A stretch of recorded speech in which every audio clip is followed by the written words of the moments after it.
कौन सी नवमी बोलते हैं? अक्षय नवमी। आम्रा नवमी बोलते होंगे इसको, ये कल ही है ना। अब देखो हमारे यहां वृंदावन में परिक्रमा लगती है, जुगल जोड़ी की परिक्रमा लगती है कल। कौन सी परिक्रमा? जुगल जोड़ी की परिक्रमा लगती है, यानी मथुरा और वृंदावन की परिक्रमा लगती है। ब्रजवासी लोग परिक्रमा लगाने जाते हैं, पूरी मथुरा और वृंदावन की परिक्रमा लगती है। वृंदावन के लोग जाते हैं, वृंदावन के लोग मथुरा की परिक्रमा लगाते हैं, और मथुरा वाले एकादशी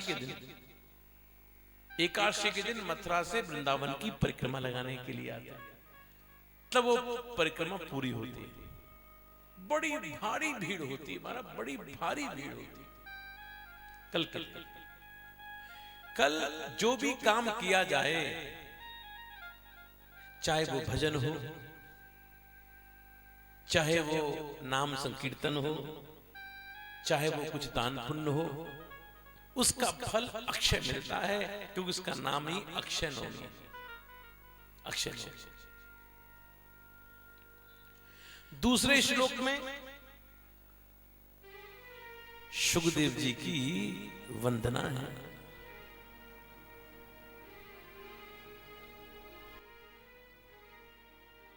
यम प्रपजन्तमनुपेतमपेत कृत्यम द्वैपायनो बिरह कातरा जुहावो पुत्रेति तन्मयतया तरवो विनेदो स्तम सर्वभूतहृदयं मुनिमानतोस्मि। दूसरे श्लोक में शुकदेव जी की वंदना है। शुकदेव जी मां के गर्भ में है,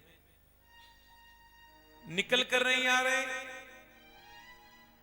व्यास जी कह रहे हैं, बोले बेटा बाहर आ जा, तेरी मां अरणी को कष्ट हो रहा होगा, तेरी मां अरणी को कष्ट हो रहा होगा, बाहर आ जा। मां अरणी कहती है, बोले बेटा मेरे कष्ट की परवाह मत कर, तू बाहर आ जा, तुझे कष्ट हो रहा होगा। व्यास जी कहते हैं, बोले बेटा तेरे बाहर आने से तेरी कष्ट की निवृत्ति हो जाएगी, तेरी मां की कष्ट की निवृत्ति हो जाएगी। लेकिन मां अरणी कहती है, बोले बेटा मेरी परवाह मत करे, तेरे बाहर आने से तेरे कष्ट की निवृत्ति हो जाएगी। ये शब्द केवल मां ही कह सकती है। देखो भैया, परमात्मा हर जगह नहीं पहुंच सकता, लेकिन परमात्मा ने अपनी ही प्रतिच्छाया मां के रूप में इस धरती पर भेज दी। वो लोग बड़े भाग्यवंत होते हैं जिनको अपनी मां के हाथ की रोटी खाने को मिलती है। मेरे भाई बहन, अवस्था से मतलब नहीं है। अगर किसी के प्रति अगर हमारा वात्सल्य भाव है, अगर वो व्यक्ति अवस्था में बड़ा भी है, तो उसको देखकर हमारे स्तनों से दूध की धारा निकल जाएगी। अगर भावना ठीक नहीं है, छोटा भी हो तो कुछ भी होगा। अवस्था बड़ी भी है और तुम छोटे हो, फिर भी अगर वात्सल्य भाव है उसके प्रति, तो महाराज अपने आप स्तनों से दूध की धारा निकल जाएगी। ये वात्सल्य की बात है। जानकी का लक्ष्मण के प्रति जो भाव था, वो वात्सल्य भाव था। अब आप कहोगे कि बेटा मानती थी तो बहुत बड़ी होंगी। ना ना ना, जानकी तो लक्ष्मण जी से बहुत छोटी थी। अरे लक्ष्मण जी राम के जितने तो थे, थोड़ा बहुत समय का अंतर था, लेकिन जानकी हमेशा से लक्ष्मण को अपना बेटा कहती थी, मेरा बेटा है। वात्सल्य भाव। जिस समय जानकी लंका में है, अशोक वाटिका में, देखो भैया वहां आप जाओगे आपको अनुभव होगा, वहां अशोक वाटिका भी थी, अशोक वन भी है, अशोक उपवन भी है। अशोक वाटिका भी, अशोक वन भी, अशोक उपवन भी। हम लोग हर साल लंका जाते हैं कथा करने के लिए अशोक वाटिका में, तो वहां जाकर देखा हम लोगों ने। आपको चलना हो लंका चल सकते हो, बहुत से लोग जा रहे हैं। जानकी अशोक वाटिका में है। विभीषण जी की पत्नी का नियम था कि रोज जानकी जी को प्रणाम करने आती थी डेली। आज प्रणाम करने के लिए आई और कहा,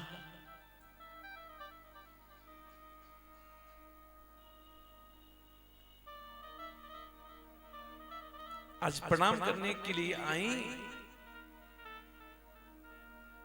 कहा देवी मुझे इतने वर्ष हो गए लंका में आए हुए, लेकिन मैंने दीदी मंदोदरी को इतना क्रोध में, इतने गुस्से में मैंने आज तक कभी नहीं देखा।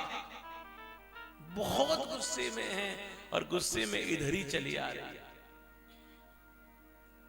जानकी समझ गई, जानकी समझ गई मेघनाथ मारा गया, और आज मंदोदरी क्रोध में चली जा रही है। सोचती है कि मैं आज श्राप देकर सारा मामला समाप्त कर दूंगी, सारा झंझट जानकी की वजह से है, आज सबको ही मैं समाप्त कर दूंगी श्राप देकर। महाराज पतिव्रता थी मंदोदरी, और क्रोध में फड़फड़ाती हुई जैसे ही मंदोदरी जानकी के सामने आई, जानकी जी ने मंदोदरी को देखा, देख कर केवल एक शब्द कहा, मां। मंदोदरी बोली, एक बार और बोल मां, एक बार और बोल। बोले मां, और जैसी सुना मंदोदरी रोने लगी। रोते रोती कहती है, जिसको तेरी जैसी बेटी मिल जाए उस पर 1000 मेघनाथ कुर्बान है, जिसको तेरी जैसी बेटी मिल जाए। छाती से लगा गया। बेटी क्या चाहती है, बेटी क्या चाहती है? जानकी जी कहती है, मां मुझे पता है तेरा बेटा नहीं रहा, लेकिन मां मैं चाहती हूं मेरा बेटा सलामत रहे, मेरा बेटा लक्ष्मण सलामत रहे। ये सुनकर आज मंदोदरी ने आशीर्वाद दिया, बेटी मैं तुझको आशीर्वाद देती हूं, तेरा पुत्र चिरंजीवी हो और तेरे पति शत्रुओं का विनाश कर कर तुझको सकुशल जो है अयोध्या लेके जाएं। मैं तुझको हृदय से आशीर्वाद देती हूं। महाराज देखो, केवल एक शब्द कहा मां, एक शब्द कहा मां। ये मां की कहने की खास बात, शब्द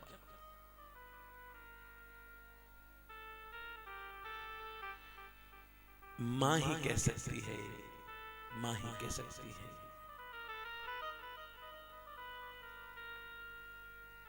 देखो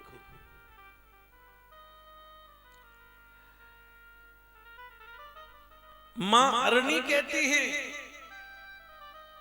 बेटा तेरे बाहर आने से तेरे कष्ट की निवृत्ति हो जाएगी।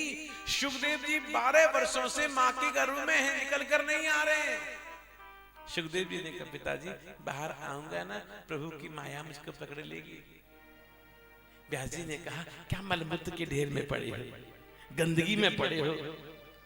सुखदेव जी ने कहा, पिताजी बाहर की गंदगी से तो माँ की पेट गंदगी ज्यादा अच्छी है, बाहर कितनी गंदगी है, कोई छुपा नहीं है। बोले फिर कैसे आओगे? बोले एक कारण से आ सकता हूं, जब तक मायापति कृष्ण मुझसे नहीं कहें तब तक मैं आने को तैयार नहीं हूं। और मायापति कृष्ण ने आकर कहा, सुखदेव आ जाओ, सुखदेव आ जाओ, मेरी माया का असर तुम पे नहीं होगा। और जैसे कहा असर नहीं होगा, बस सुखदेव जी का प्राकट्य हो गया और प्रकट होते ही चल दिए। उनका भी संस्कार भी नहीं हुआ, उपनयन इत्यादि भी नहीं हुआ। व्यास जी कह रहे बेटा रुको, बेटा रुको, बेटा रुको, बेटा जा रहे हो, अभी तुम्हारी माँ की मूर्छा भी जागृत नहीं हुई है। तुम्हारी माँ मुझसे पूछेगी कि मेरा लाल कहाँ गया, मैं उससे क्या कहूंगा? बेटा रुक जाओ। आज पीछे कौन भाग रहा है? बोलो, पीछे कौन भाग रहा है? अरे व्यास, व्यास कौन है? कोई साधारण व्यक्तित्व का आदमी नहीं है, 17 पुराणों का रचयिता है, ब्रह्मसूत्र का रचयिता है, महाभारत जैसे उद्भट ग्रंथ का रचने वाला है। आज जैसे एक पिता अपने बच्चे के पीछे पीछे भागता है, बेटा रुको, बेटा रुको, बेटा रुको। कभी कभी दिल्ली में आपको देखने को मिलता होगा, स्कूल की बस जब आ जाती है, बच्चा भागता है टिफिन छोड़कर, माँ कहती जा बस में टिफिन दे के आओ। तो वो महाराज जिसके अंडर में हजारों लेबर काम करती है, महाराज गाड़ियों में चलने वाला, आज बच्चे के पीछे टिफिन और पानी की बोतल लेकर भागता है। बेटा बेटा रुको, बेटा देखो पानी की बोतल ले गई। ऐसे जो साधारण पिता रोड पर भागता है, ऐसे आज व्यास भाग रहे, साधारण पिता की तरह से व्यास भाग रहे। बेटा रुको, बेटा रुको, बेटा रुको।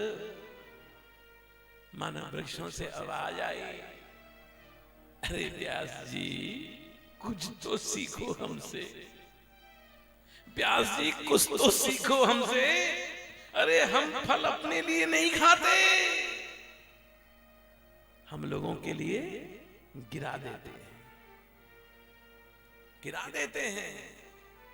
और जब फल नहीं गिरते हैं तो बहुत से लोग, बोलो, पत्थर मारकर, बोलो ना, तोड़ लेते हैं। आप लोगों ने ऐड भी देखा होगा अमिताभ बच्चन का, महाराज पत्थर मारकर आम को तोड़ता है महाराज, है ना? तो वो तोड़ लेते हैं। वृक्ष कहते हैं हम अपना फल खुद नहीं खाते, दूसरों के लिए देते हैं।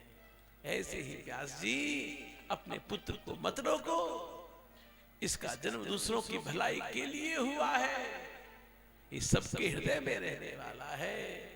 ऐसे शुक को हम प्रणाम करते हैं। देखो भैया, एक तो वैष्णव मिलना बड़ा मुश्किल है, इस धरती पर वैष्णव मिलना बड़ा मुश्किल है। और वैष्णवों में भी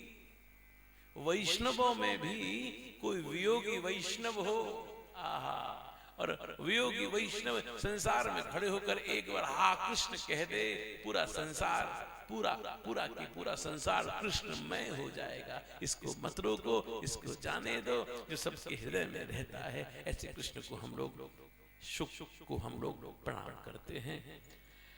भैया नैमिषारण्य का तीर्थ है, नैमिषारण्य यूपी में है, कभी जाने का मौका मिले जरूर जाना। लखनऊ से आगे एक जिला सीतापुर से आगे नैमिषारण्य है, बड़ा सुंदर स्थान है। और वहां की विशेषता है, नैमिष की विशेषता क्या है कि वहां व्यक्ति जब कथा सुनने बैठता है तो महाराज इतनी सुध-बुध भूल जाता है, ये उस स्थान की महिमा है। कई वर्ष पहले मुझे वहां सौभाग्य मिला कथा करने का। एक महात्मा आए, बोले कथा करानी है। हमने कहा करेंगे, लेकिन एक शर्त है। बोले क्या शर्त है?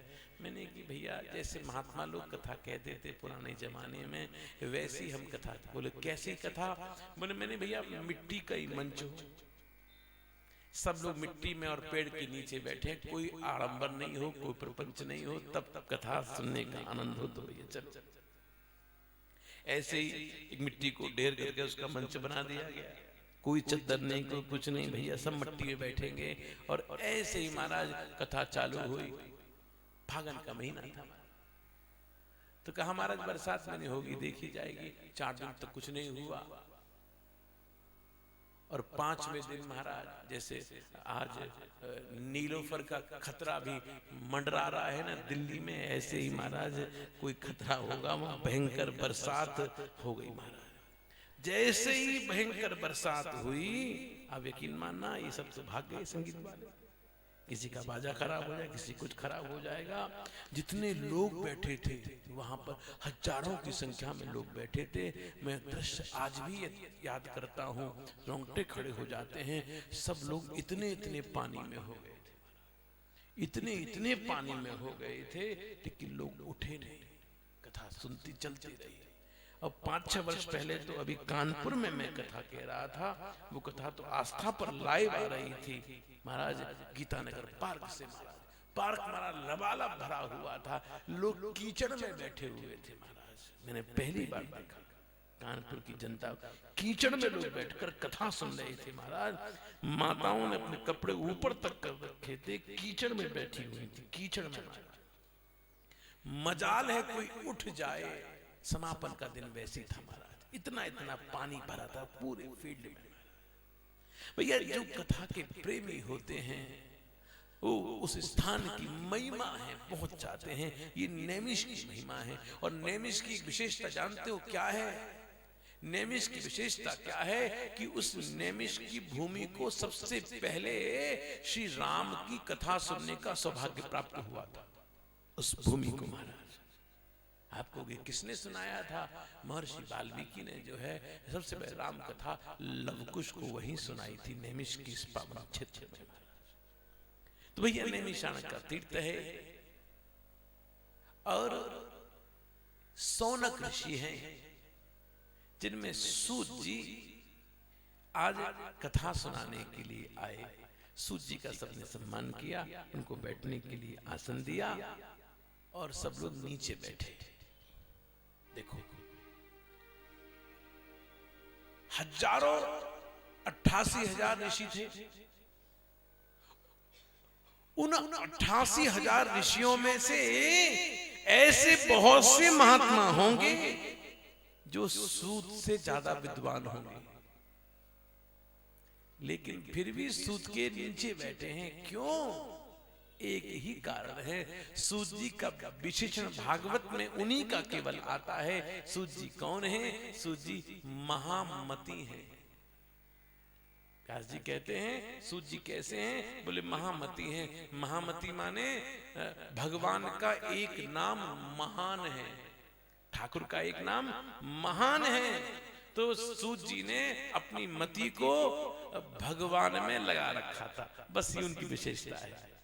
लोग विद्वान होंगे लेकिन उनकी मति जो है केवल महान में लगी हुई थी, इसलिए सब के सब नीचे बैठे थे। और हम लोग भैया यहाँ बैठे हुए हैं, लेकिन हमारी मति कहीं और चल रही है महाराज।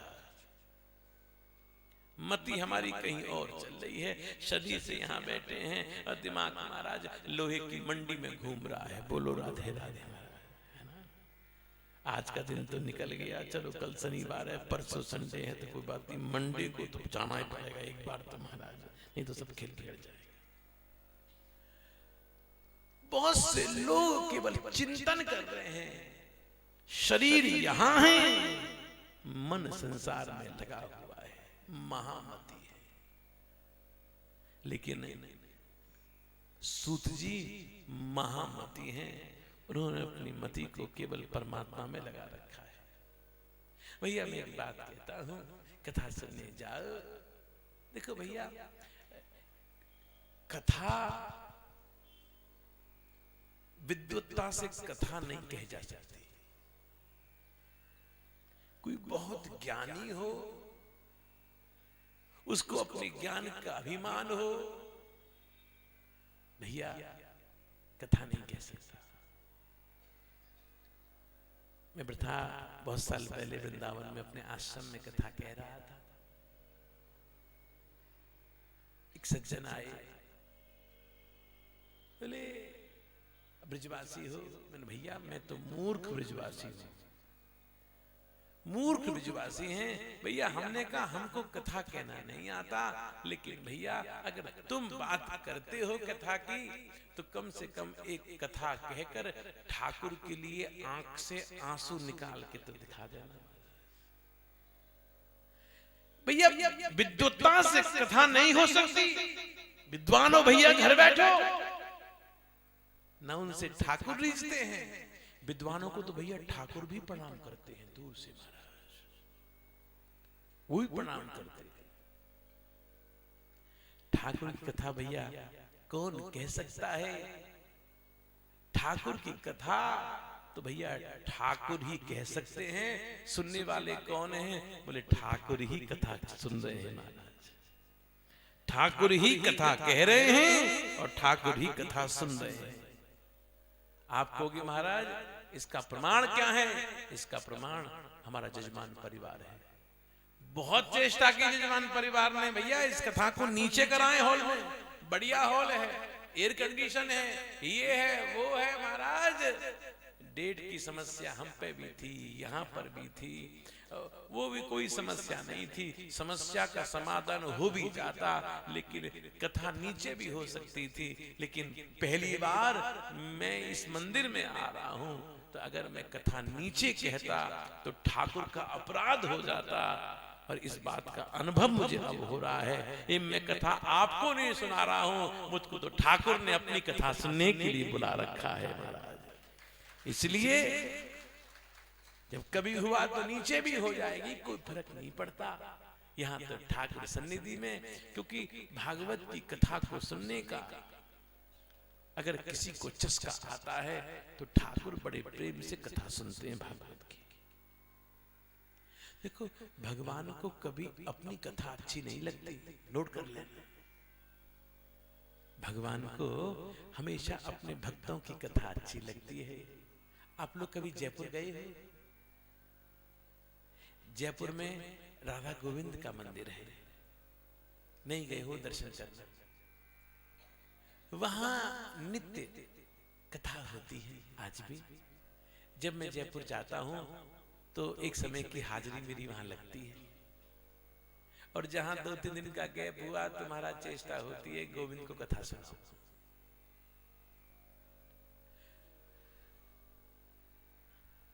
एक महात्मा कथा कह रहे थे भक्तमाल की,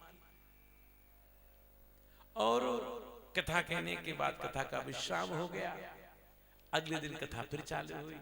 जैसे मैं यहाँ कथा कर रहा हूँ और मैं 6:30 बजे विश्राम करूँ। विश्राम करने के बाद कल आपसे पूछूं, सभी लोग यहाँ बैठे हुए थे, तो भैया कल मैंने कथा कहाँ छोड़ी थी? कहता है महाराज याद तो आ रहा है। हाँ महाराज कथा तो बड़ी अच्छी थी है महाराज। जो महात्मा ने अगले दिन जब पूछा कि मैंने कथा कल कहाँ पर विश्राम की थी, श्रोताओं से पूछा, महाराज श्रोता कोई नहीं बोले, श्रोता कोई नहीं बोले। जब नहीं बोले, महात्माओं ने कहा जब जब जब तुमको कथा सुननी नहीं है तो मैं क्यों सुनाऊं तुमको कथा? महात्मा गुस्से में आकर भक्तमाल उठाकर चलने लगे, और जैसे ही उठने वाले थे इतने में ठाकुर गोविंद प्रकट हो गए। बाबा रुको, कल आपने ये चरित्र सुनाया था, कथा मैं सुन रहा था। महाराज इतिहास साक्षी है इस बात के लिए, ठाकुर प्रकट